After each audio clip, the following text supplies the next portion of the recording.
Canadian media, which are largely controlled by the government, support these policies and Trudeau uncritically.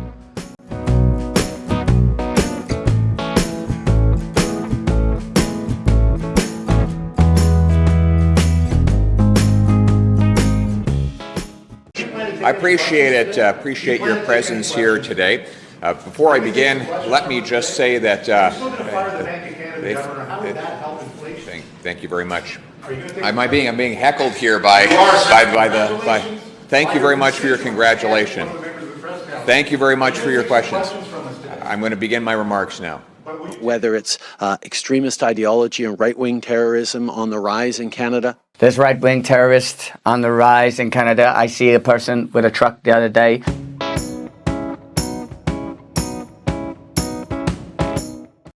When you have what's a creepy dictator for a prime minister, and that's what he is. He is. The way he behaves, the way he behaved during this thing, and just the disingenuous way that he communicated, it freaked me out because I never thought that guy was like that.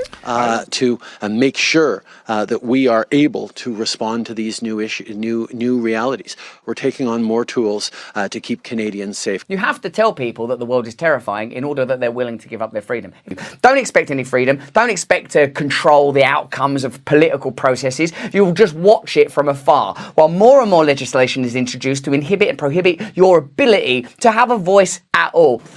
Everything is on the table because this unlawful activity has to end, and it will end. Of course, I can't say too much more now as to exactly when or how this ends because unfortunately we are concerned about violence. So we're taking every precaution to keep people safe. But the absolute safest way for this to end is for everyone to return to your communities now. If you're still participating in illegal blockades, you're hurting your neighbors. So it's time to go home, especially if you have kids with you. Effective immediately, it is no longer permitted to buy, sell, transport, import, or use military-grade assault weapons in this country.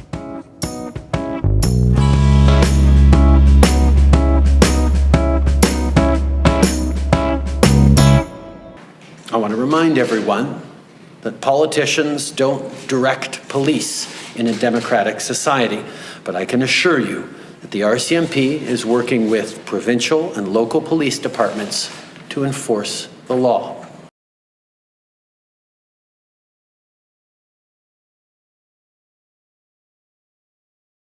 After I'd spoken to Leah Scanlon and Darren in particular to learn more about the speaking point debate, we'll call it, in terms of what could and couldn't be in it. Yes, when I gathered all the facts and had an opportunity to learn what had occurred in those final hours before that press conference of the 28th. So then is it your evidence today that you're of the impression there was political interference? That's my impression.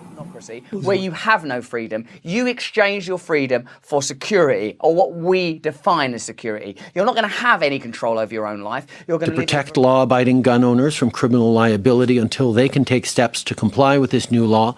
There will be a 2-year amnesty period, and we will legislate fair compensation.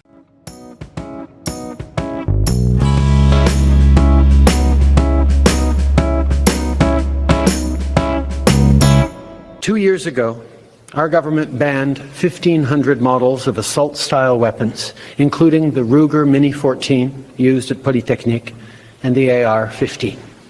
Why?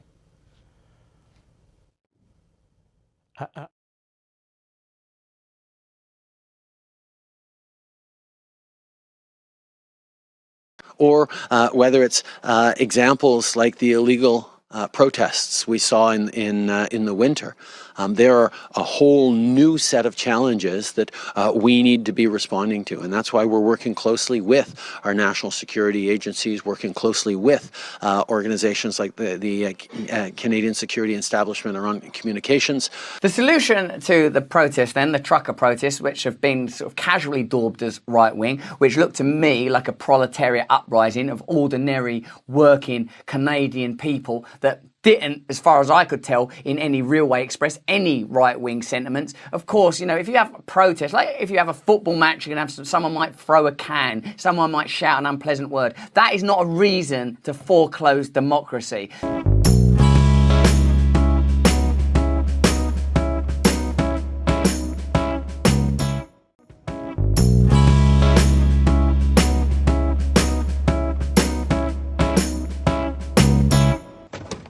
Sorry, since you're at my home, can I just get your name and your badge number, please? I have a card here. Okay. It's Erica Ingram. Thank you. And this is just some information about peaceful protests. That's all it is. Okay, so you saw something on my Facebook? No, on the Facebook group. Okay. And decided to come to my personal residence to give me information about peaceful protest? Yes. Like, Because of the protest happening province-wide, yes, we have been monitoring the protest. Okay. So there's a protest coming up. I'm simply providing you with information about a peaceful protest. And now I'm leaving. That is all. so It's just a proactive measure to make sure you understand your rights about peaceful protesting. now it's nice to know that we're being watched. So expressing your views is an attack on democracy. And by the way, how dare you express your views as if you were free people? That's tyranny. Democracy is when you obey like serfs. All right. Do you know how long you've held up people picking up bags? I've been waiting in line down the road for 30 minutes while you've been here soaking up the race. Thank you. You know? Excuse me. You're not getting my vote. This is a free country. It is It's a free country, and I'm I trying to can- speak to him, and he won't even acknowledge me. Yes, sir. Thank you. I'm sorry for your challenge. It's not my challenge. I'm a volunteer trying to help someone save their home. Sir, we've been filling sandbags as well. Yeah. Okay? And you know, while you're here, nobody sorry. can pick up. I am here While to you're encourage- here, no one can pick I up don't know sand. that, sir. I'm sorry. Well, why don't you make yourself aware? We are going to. You know, we're going to I be was aware. with a guy Sir, who I'm was a here staunch today. conservative, Sorry, and he said if you'd actually do work, he'd change his vote and I vote was here to- for you. Sorry, sir. calm That's down. sincerity. I just spent half an hour. Can you listen to me, sir, now that I've listened to you? Yeah, I'll listen. Okay. I'm glad to be here with my kids. We just filled sandbags for 15 minutes, you which held isn't people enough. up. Sorry. All sir, your RCMP and sir, security sir, held people up from sir, getting their I can stuff. understand your frustration around security. I live frustrations with security every day of my life right now. That's something that unfortunately is a reality look of my at the life. time But you've I'm taken. happy to be here. They're about to open these speak. dams. I'm happy to be here to speak with you, to listen to you, to speak with all and not the to point. encourage more Canadians to come out and volunteer. More people are coming and volunteer because I we're drawing attention volunteered, to it. but I was in a Thank you, truck sir. for an hour Thank waiting you, while you sir, were here for your with help. a photo op. I have The most frustrations with insincere security thing as I've well. ever seen. I'm sorry, sir. That's unfriendly and unneighborly today. We're here to help. Thank you. But just the way he labeled those truckers as racist for no reason. The people that were protesting against mandates, he decided they were misogynists and racists. Transphobic. Yeah. Yeah. It was just, but the way he did it was just like, he just cast a pejorative label on them with no evidence, with there was no provocation. It was just like, I'm going to label them this so that then I can impose laws to stop them from doing what is essentially a peaceful protest. There is a right to protest. There is a right to make your voices heard loudly and clearly. But there is not a right to shut down our democracy or our democratic processes. There is not a right to abuse, intimidate, and harass your fellow citizens.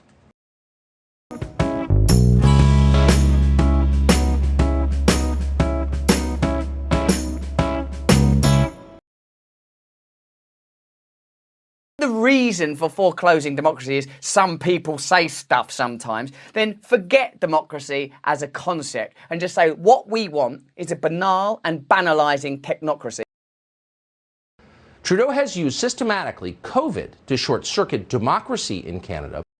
The illegal blockades are hurting Canadians, whether they're in Ottawa, Windsor, Coutts, or Emerson. They're endangering jobs. They're threats to our economy and to public safety. The blockades are hurting small businesses and neighborhoods. At the border, they're impacting trade, supply chains, and manufacturing. The people these blockades are hurting are everyday families, auto assembly workers, farmers, truckers, and blue-collar Canadians. This morning, I spoke with David Cassidy of Unifor, who told me how badly this is hurting workers in Southern Ontario. We both agree that blockades are unacceptable and that they have to end for the good of all Canadians.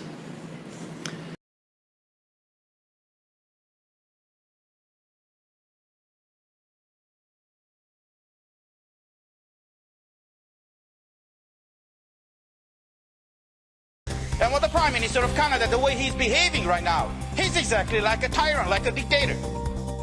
A prime minister who openly admires the Chinese basic dictatorship, who tramples on fundamental rights by persecuting and criminalizing his own citizens as terrorists just because they dared to stand up to his perverted concept of democracy, should not be allowed to speak in this House at all. Mr. Trudeau, you are a disgrace for any democracy. Please spare us your presence. Thank you.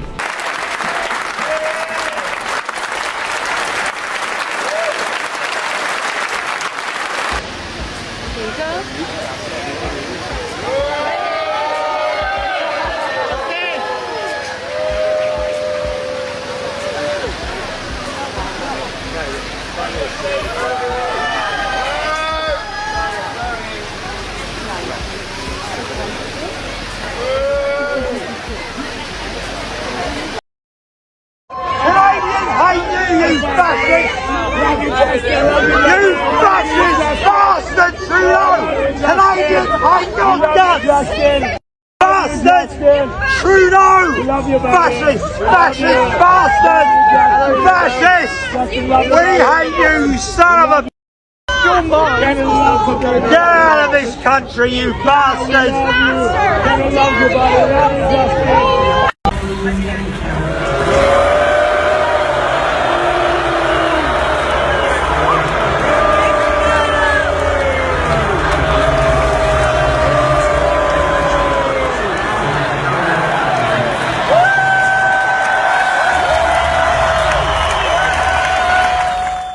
I'm going to let him and his proxies in the anti-vaxxer movement, in the gun lobby, in the anti-choice crowd, continue to attack me? Fine.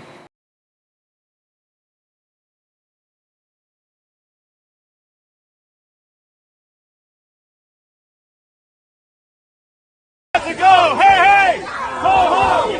Ho, ho! Justin Trudeau, got to go! Hey, hey! Ho, ho! Justin Trudeau, got to go! Hey, hey! Ho, ho! Justin Trudeau, got to go! Hey, hey! Ho, ho! Justin Trudeau, got to go! But we're resolved to stand firm with the Ukrainian people's right to determine their own future. Merci beaucoup. Thank you, Prime Minister.